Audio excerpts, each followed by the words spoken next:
السلام عليكم واهلا بكم، كل سنه وانتم طيبين ورمضان كريم. وفي البدايه ما تنساش تعطر فمك بالصلاه والسلام على سيدنا محمد صلى الله عليه وسلم، وتنورنا بالاشتراك في القناه وتفعل الجرس عشان يوصلك كل ما هو جديد منا.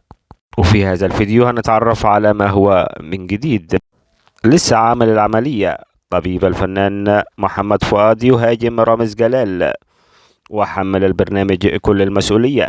اثناء المقلب كشف فؤاد بأنه خضع لعملية تكميم المعدة، مشيرا أنه لا يستطيع تناول سوى العصائر بناء على تعليمات الطبيب المعالج. ووجه الدكتور أسامة ياسين طه طبيب الفنان محمد فؤاد اتهاما مباشرا للفنان رامز جلال بارتكاب جريمة بعدما استدرجه لاستكمال المقلب رغم علمه بخضوعه لجراحة صعبة منذ فترة قليلة، وهو ما تسبب في فك خياطة الجرح وتعرض الضحية للنزيف.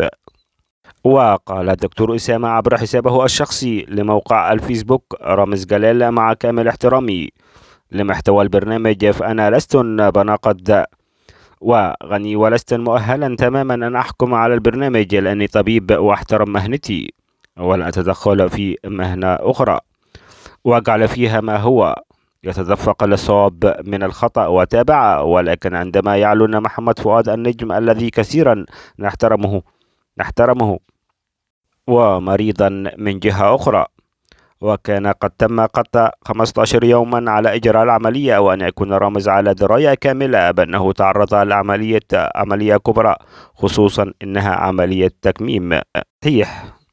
وأول 5 دقائق من البرنامج أن يتعرض لمثل هذه الجريمة التي يمكن أن تؤدي بحياته، خصوصا مع الهبد اللي كان بيحصل في الرجل دون أدنى تفكير أو أي مسؤولية عن حياة الإنسان ذو القيمة والقامة. واستكمل: وكيف